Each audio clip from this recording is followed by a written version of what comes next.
Hello, my name is Gareth Davies, and I'm here this afternoon with John Drummond. John is the former president of the Royal Astronomical Society of New Zealand and a fellow of the Royal Astronomical Society of New Zealand. He lives in Gisborne, in the east of the North Island of New Zealand, and he runs Gisborne Astro Tours in his spare time, which he doesn't have a lot of because he's a teacher, and that takes up a lot of his time. And if he's not teaching, he's surfing. So John's with us today. I'm in Auckland, and I'm an astronomer brackets amateur, but I'm really committed to it. And John and I have known each other for a long time. And today we're going to talk about the Milky Way. So John, what can you tell our watchers and our listeners about the Milky Way? Yeah, hi, Gareth. At the moment, when you go outside about 9 p.m. and look up 8 or 9 p.m. tonight on a clear night and look up, you'll see, especially if you're away from light pollution, you'll see a big arch of stars going across the sky, and that's the Milky Way. It's a mixture of stars that you can see, but also stars that are so far away that they merge into this, basically there's milkiness across the sky. So in August, September, in the evening, after the sunset, you look up and you can see the Milky Way just stretching right across.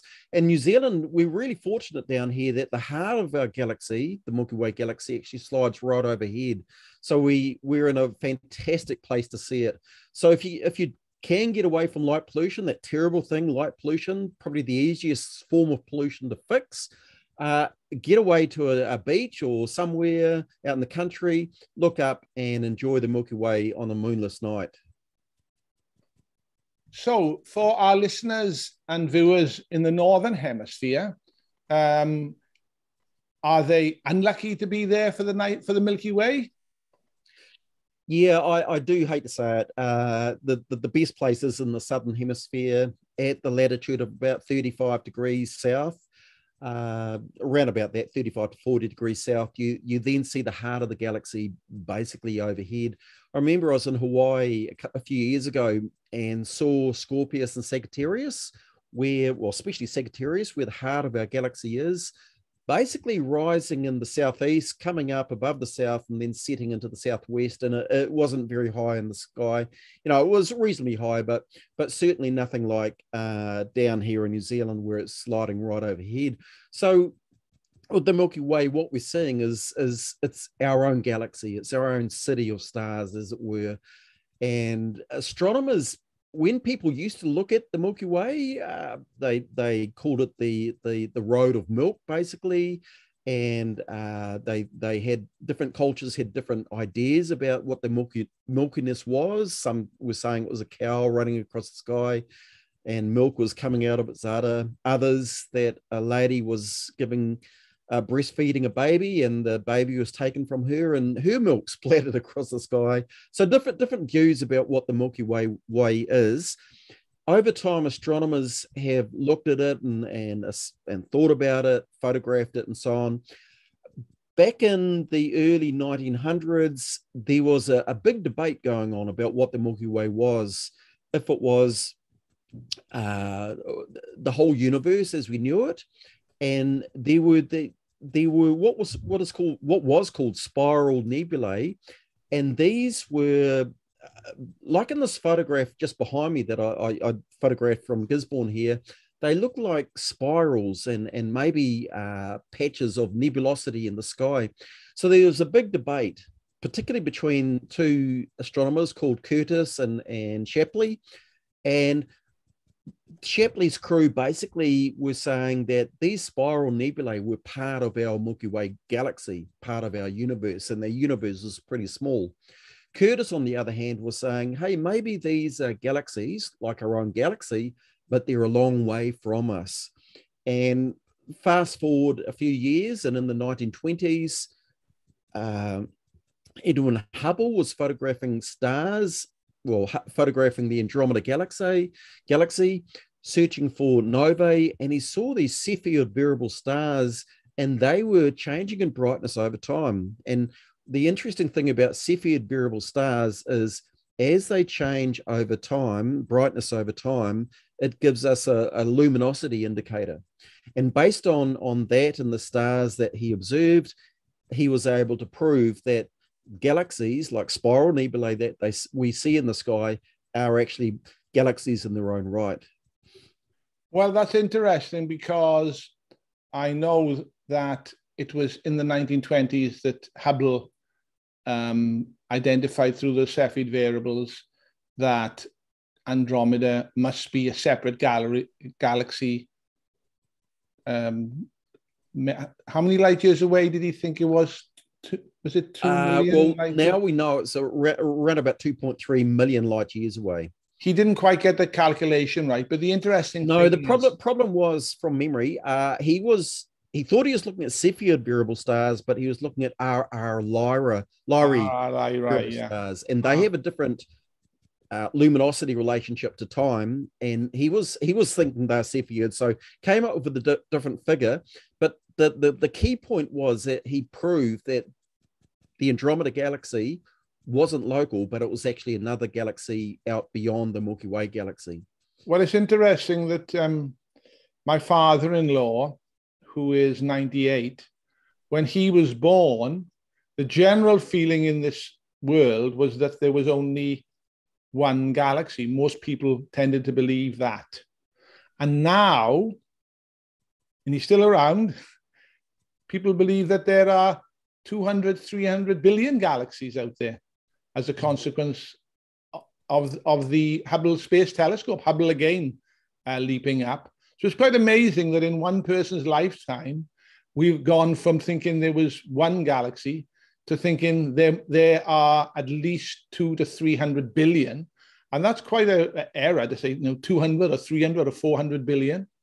Even the stars in the Milky Way, people say there are 200 billion, 300 billion, 400 billion. It's quite surprising that there's such a variance in what people think. And if I remember correctly, in one of our earlier podcasts, there was this discussion about the fact that nothing seems to be for certain in astronomy. You go to Google and you find so many different views on numbers. But yes, the great debate. Harlow Shapley in the end lost out, and Edwin Hubble, was it Mount Wilson that he was looking through that telescope? Yes, initially he was working at Mount Wilson, and then in 1948 Mount Palomar opened up, and he was using that later on in his life. But in the 20s, that's when he was photographing. Probably the big tool that opened up the universe was photography, and the ability to put a camera at the telescope and take photographs of galaxies and sit down and analyze the photographs after.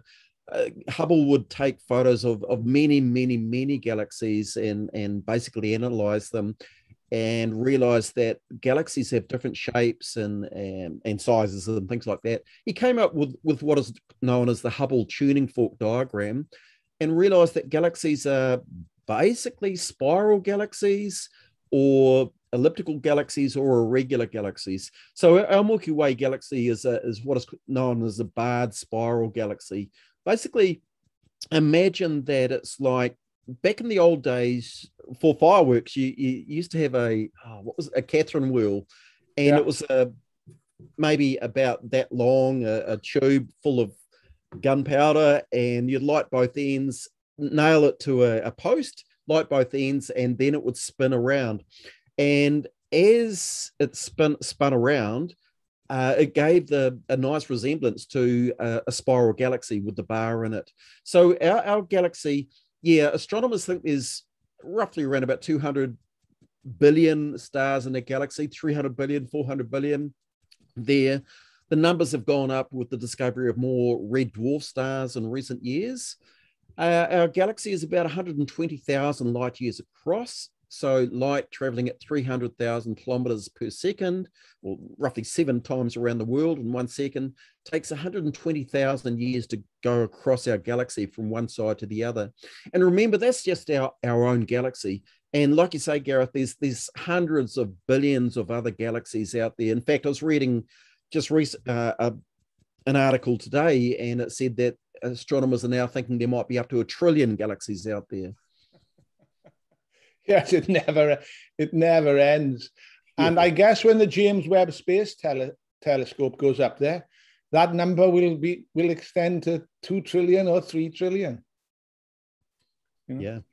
But it's interesting that going back to Harlow Shapley, because I've read that book. Is it The Glass Universe, where they tell the story of Harlow Shapley and all of the people that worked for him in Boston. Henrietta Swan Leavitt, was it? And it was her discovery about the Cepheid variables that actually led to her boss, Shapley, being trumped by Hubble, who, as you say, spotted them in Andromeda, but only to find out they were RR Lyrae variable stars. So it's a wonderful story. If anybody gets a chance to read that book, I'd highly recommend it, especially as Shapley had all these women working for him, because they weren't allowed to work in proper jobs at the university. They were all from well-to-do families, and they all spent their time looking at the spectral patterns of the stars. That's correct, isn't it? That's right, and photographs. Yeah. The computers, they called them the computers. The computers, yeah, I know. And they made all the incredible discoveries. And somebody was telling me the other day that Henrietta Swan Leavitt was put forward for a Nobel Prize, but because she passed away, she wasn't able to, they couldn't award it to her. So it's all a pretty wonderful story. Mm. Yeah, and the stars, she discovered the Cepheid variable stars in the small Magellanic Cloud, which is basically you know how the moon goes around the Earth?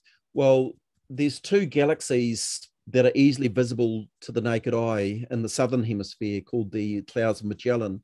She was photographing the small Magellanic Cloud from Peru to finish off a Harvard photographic survey of the sky at Harvard University. And she photographed it and then saw these stars that varied over time. And basically it was her and Shapley and so on that realized the mass luminosity relationship with these stars. So they're a great indicator of distance. And yes, it was Hubble that saw stars similar to that made us realize that our galaxy, Milky Way Galaxy, is just one of maybe 1 trillion galaxies out there.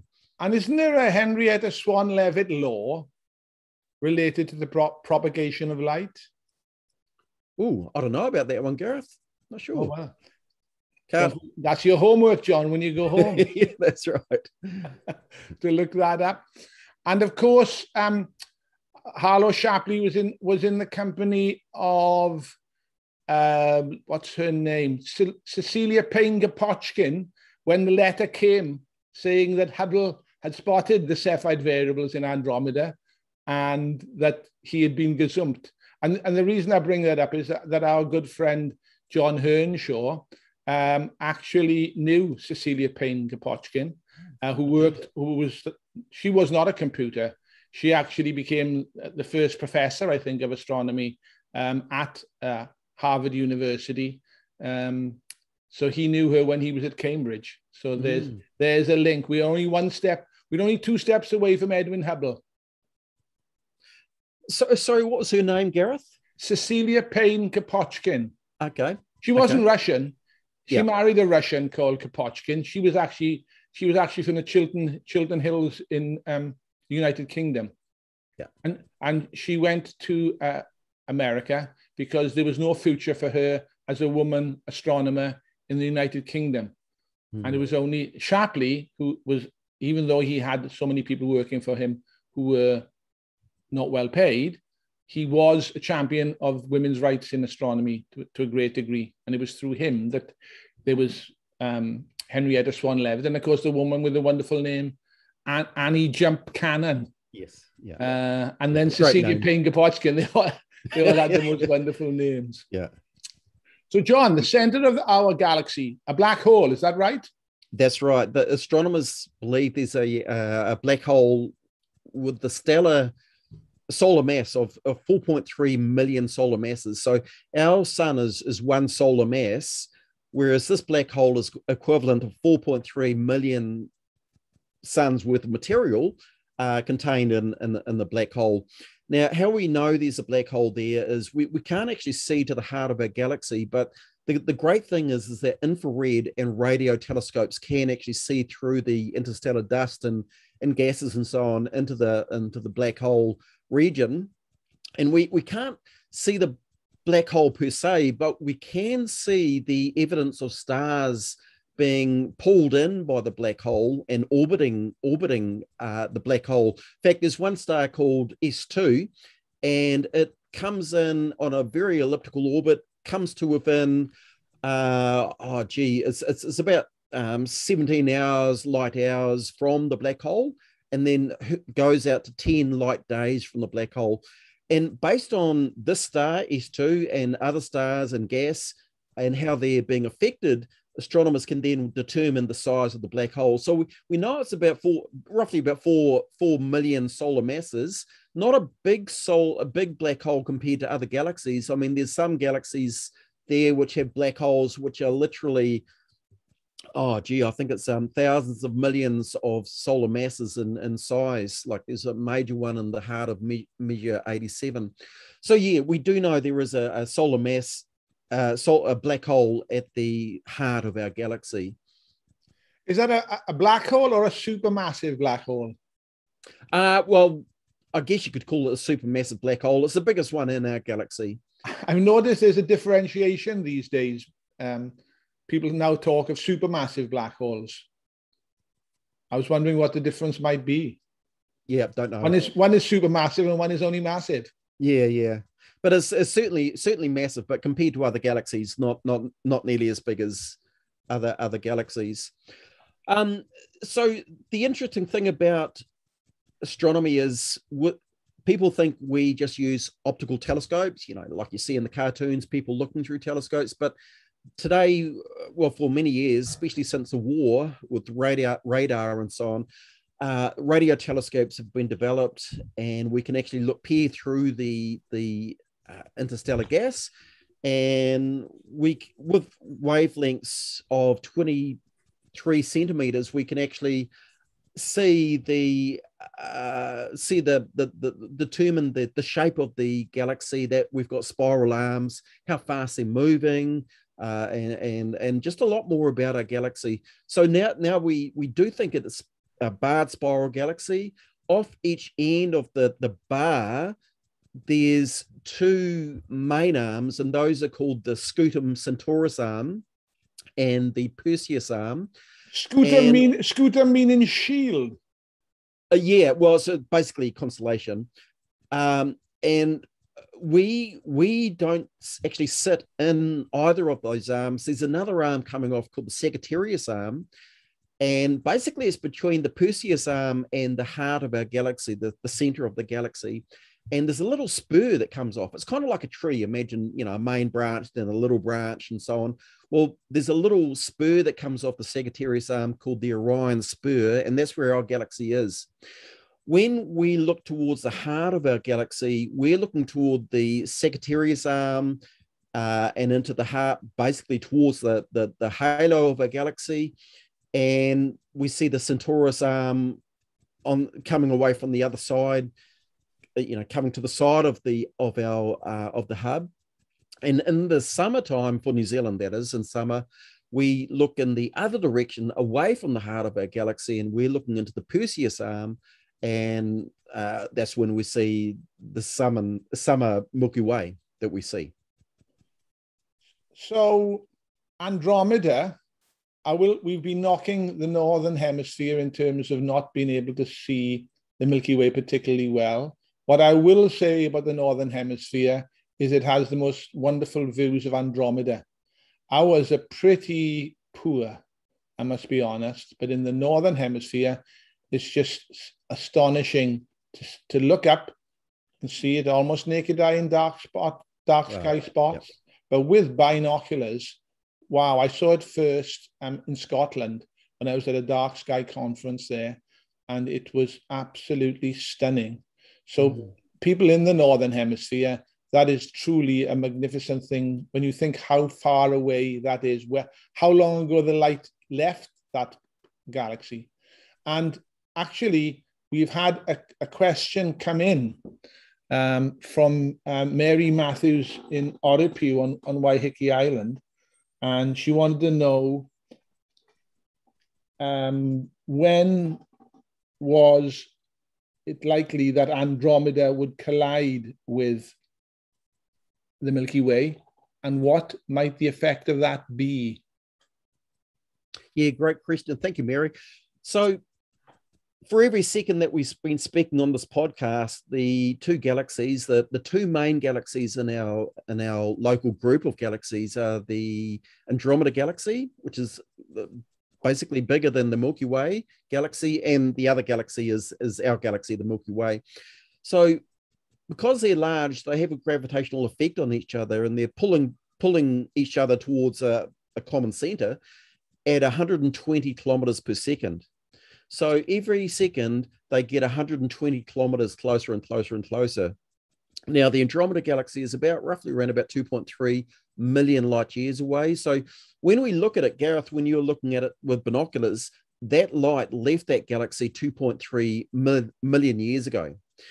Now, at 120 kilometers per second, it sounds fast, but with the vastness of space, it will take about 2 billion years until those two galaxies are interacting.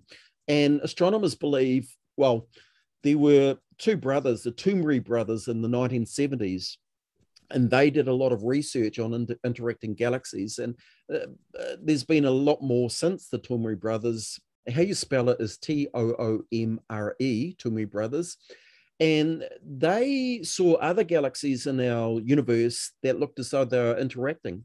And based on their models and more recent models, astronomers believe that the two galaxies will come together kind of like fingers in your hand passing through each other, and they'll get out to a stage, and then the gravity will pull them back, and then they'll come back, pass through each other, to the point where after about 5 million years from now, the two will merge into one giant elliptical galaxy. Wow. Is that unusual? No, it's quite common to actually see galaxy mergers. Just give it time. If the galaxies are big enough, they will be, pulling on each other and merging. Our galaxy is also in the process of pulling in small dwarf galaxies, ripping them to pieces, absorbing their stars and gases. And it's a fairly common sight around the universe to actually see it. One of the things I do here at Possum Observatory near Gisborne is to photograph galaxies very deeply, like 10 or 20 hours of exposure time, and then really stretch the photos in Photoshop and try and see tidal interactions where galaxies have cannibalized other galaxies. And you can see the streams of material left over from them being eaten up, basically. And in terms of the Magellanic Clouds, I understand that our galaxy is actually sucking a lot of the material from the Magellanic Clouds. Is that correct? That's right. Yeah. Yes. There has been speculation whether they are being devoured by it or orbiting it, but it looks like they are basically being devoured by the massive gravitational pull of the Milky Way galaxy. Okay. And in some respects, the same is true of globular clusters, right? Yes, to a degree. Globular clusters, there's about 158 of them in surrounding the Milky Way galaxy and what is called the halo of the galaxy. Some of them actually pass through our galaxy and maybe lose stars in the process.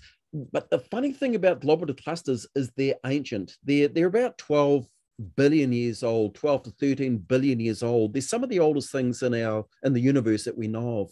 And they sit out surrounding the heart of our galaxy, not in a galaxy, but in a halo surrounding the galaxy.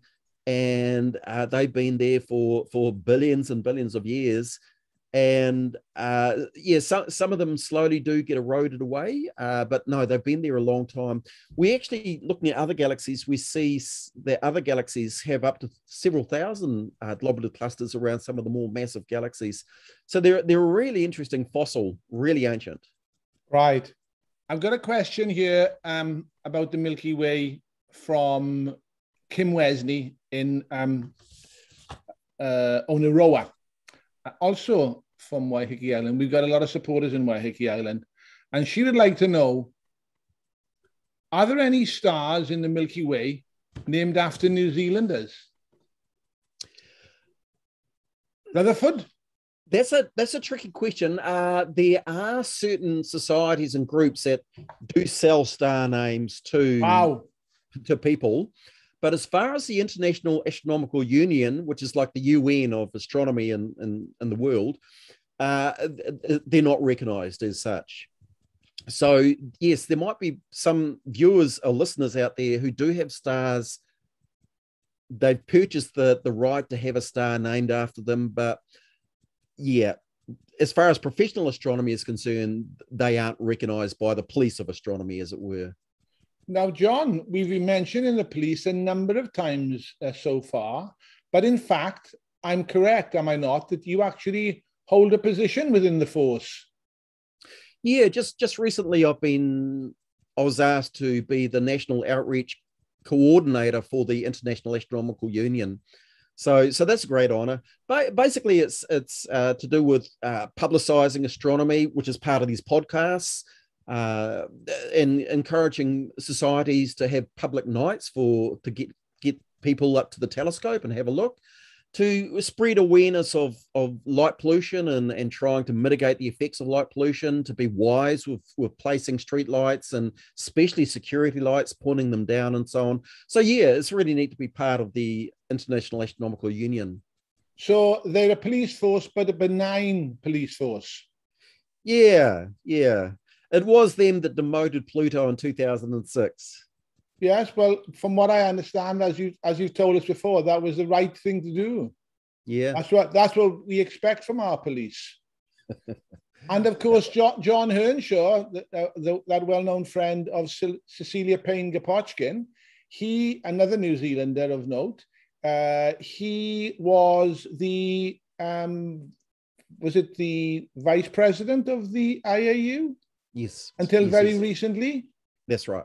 Yeah. That's right. So we should show them appropriate reverence going forward. We'll have to come up with a new term. The defenders rather than the police. What do you think? Yeah. Now I've got another question that's come in, and this was a second one from Mary Matthews in Oropue. Are any stars in the Milky Way named after women? There must be. Hopefully at least 50-50. Yeah, it's kind of hard to actually have a star named after you. Stars are generally named after the Greek alphabet, the Bayer stars, and then there's different catalogs that actually just list a whole heap of numbers like HD, da da da da da da. So to have a star named after a lady or a man in that case is very rare. You do have certain objects that have been discovered by certain people, and they can be named after those people. Let's see. As far as of course, certain people are named after stars. Yeah, certain people are. Yep. Somebody in my life, Mira Bradshaw. Yep. Named after Cetus, Alpha Ceti. Is that right? Alpha Ceti? I believe so. I think so, right? Yep. Yeah. So there are women named after stars, but not stars named after women, unless, of course, they were,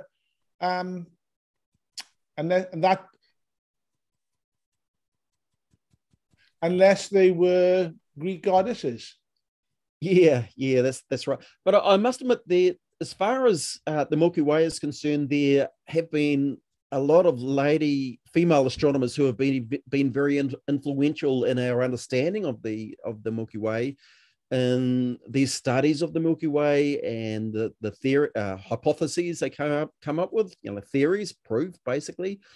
Vera Rubin, that you mentioned before, is one. And Vera Rubin was quite instrumental in the 1970s, I believe it was, in backing the idea that galaxies are surrounded by a giant big halo of dark matter. Basically, in 1933, there was a man called Fritz Zwicky, and he was a Swiss astronomer. He was studying galaxies in the constellation of Coma Berenices, and he was looking at the rotation rates of the galaxies and realized that they were actually spinning a lot faster than they should. If they were just the matter that we could see, with the rotation rate, they should actually be flinging themselves apart. And so to come up with a way of solving that problem, Fritz Zwicky came up with the idea that there was a massive halo of dark matter surrounding the galaxy, giving it more gravitational mass. And because it had more gravity, then it could endure those fast rotation rates. Fritz Zwicky, he wasn't very well, he got on the wrong side of people fairly easily, apparently. In fact, there was one reporter who was interviewing him, and the reporter said to Fritz, "What do you think of your fellow astronomers here at this observatory where you're working?" And Fritz Zwicky said, "They're spherical bastards." And and the reporter said, "What do you mean by that, spherical bastards?" And Zwicky, as quick as a dime, basically said, "They're bastards from whichever angle you look at them." So he had a bad habit of getting on the offside of people. So this idea about dark matter was basically shelved for a while, but Vera Rubin in the 1970s and two other astronomers from Princeton in the 60s revisited the idea of dark matter, looking at how galaxies rotate, and realized that, there must be a gravitational mass that's holding the galaxy together. And now that's what we believe is happening. Our own Milky Way galaxy has a halo of dark matter, which is about 600,000 light years across, which is roughly about 5 times the diameter of our galaxy. So it's a massive big thing. And our galaxy, as it rotates once every 220 million years, is being held together by this dark matter. And that was thanks to Vera Rubin. And also, I must admit, there's a lady called Beatrice Hill Tinsley, a New Zealander. She went to Harvard, was a professor at Harvard, and she was very instrumental in the study of galaxies too. So there's been a lot of female astronomers and male astronomers who have influenced our understanding of the Milky Way and other galaxies. One thing I should say, the IAU might not have women's names, but certainly in Maury astronomy, many of the stars are given women's names. So a shout out to them. Yeah, Maury astronomy for being. Yeah, and it's quite interesting if you do go to out into a dark sky and look up at this time of year. The Aborigines at this time of year would in Australia would look up, and they would actually see in the Milky Way, you see a beautiful swath of stars and milkiness and so on, but you see these dark nebulae within the galaxy, and they saw an emu in the dark parts of our Milky Way galaxy. Let me guess, it was a female emu. Yeah, and the coal sack, which is sitting right next to and partly in the Southern Cross, was the head of the emu. And then the rest of it carries on down the neck and into the heart of our galaxy, into the Sagittarius Scorpius region, and that's where the main body of the emu is. So yeah, big shout out to people who enjoy it. In fact, it's just so neat to actually get out under the stars, get away from the light pollution if you can, and even with a pair of binoculars, just wander through the Milky Way with your binoculars, just looking at star clusters, dark nebulae, emission nebulae and so on. There's just so much that's right over our head from New Zealand that people are in other parts of the world would give their hind teeth for to see. So yeah, just get out and enjoy it. Well, one last thing before we wrap, and that would be to see the Milky Way Kiwi.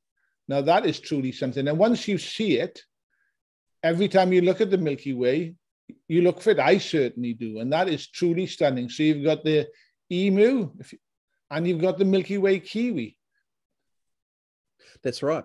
It's a challenge to see the Milky Way Kiwi. Basically, it looks like a big... Well, a kiwi, it's about the size of your fist at arm's length on the Milky Way. The beak and the head are known as the pipe nebula, I should say. And you can visually see it under a dark sky with no moon, if you know where to look. But photographically, it's very easy to see on photographs. So if the listeners did a Google search on the Milky Way Kiwi, hopefully they'll come across photographs of that really quite neat thing. And it's quite neat to see the kiwi and the emu sitting together, kind of like Anzacs, Australians and New Zealanders together. Okay. Well, thank you, John. So us in poor old Auckland are still under level 4, so we can't do anything or go anywhere. You and the rest of the country are now down to level 2. So you'll be out surfing from midnight this evening. Yeah, looking forward to it. You planning to go out at 1 minute past 12 with the board? Oh no, the swell's pretty small at the moment.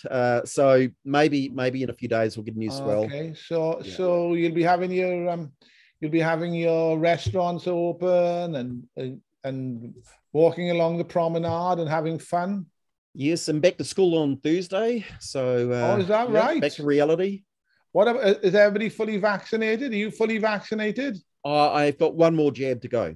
Okay. So you are though, Gareth? You are vaccinated 2 jabs. I'm an old man, so yeah. They had to look after me. Yeah. So, but sadly, not a lot to do here. We just got to look up at the sky. But the weather has been not particularly good either. So there you go. Anyway. That was good, John. You mentioned dark matter. We must talk about that at a later date, and dark energy too. So many topics to talk about. Just to let you know that since we last talked, we're now available as an audio-only podcast on Podbean. Again, the Kiwi Astronomers. So if you go to Podbean, the Kiwi Astronomers will be on there. And the good news is that you don't have to look at us. You can just hear us, which is in some ways a big advantage. But for those of you who are looking in, the photograph behind John is actually one that John took.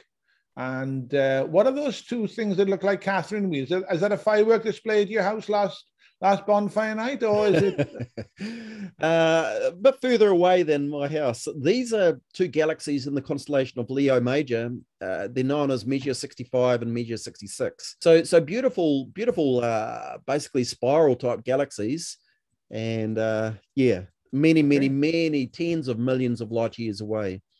All right, well, thanks for that. Happy surfing to you, Hang 10, and we will look forward to talking to you again on some interesting topic about the night sky. And so we'll play you out now with our favorite song. Take me to Callisto so I can see the stars. I want to view the Milky Way from a terraform base on Mars. From a terraform base on Mars. From a terraform base on Mars.